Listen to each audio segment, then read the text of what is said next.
And hello there, folks. I know that some of you are looking for an update on how we're doing, mostly how the bilge is pumping. Well, let's get straight to it because I know that's the key thing.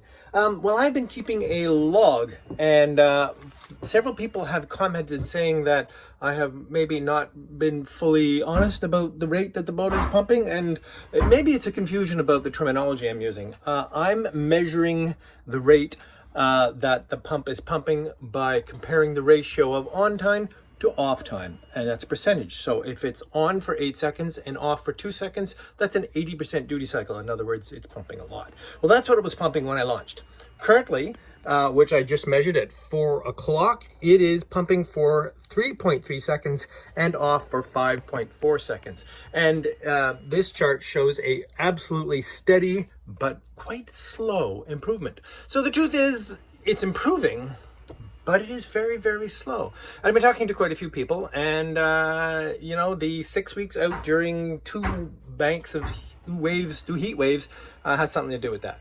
So I'm not concerned, but I'm not going anywhere just yet. Anyway, okay, so what am I actually up to? I am wiring the high current DC, which means wiring up the batteries.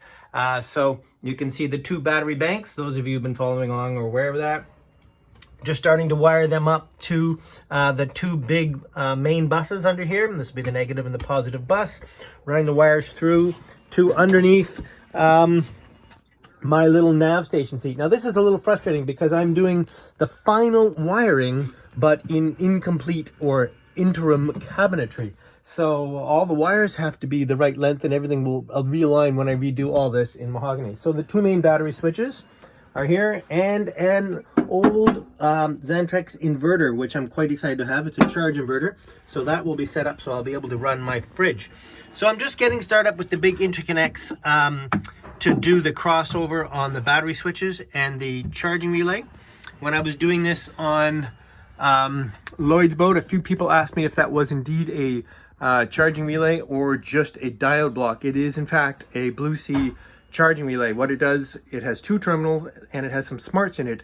If the voltage on either terminal exceeds 13 point something volts, it says, well, one of these sides is charging, so let's connect them together because that's good news. If the voltage drops below that, it says there's no charging going on, let's disconnect the two. So it connects the house and the start battery when either side is charging. So let's say the alternator on the engine, which charges the start battery, is charging.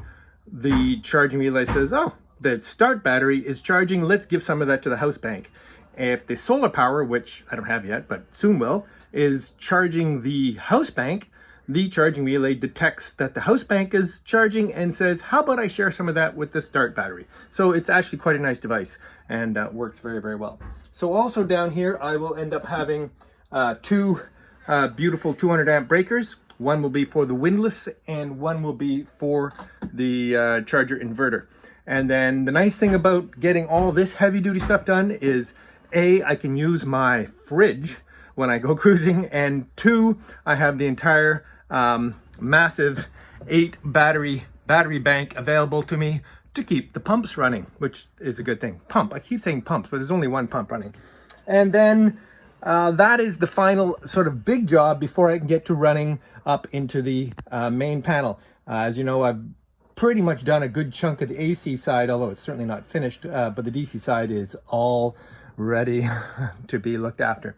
Anyway, so that's a little update for today.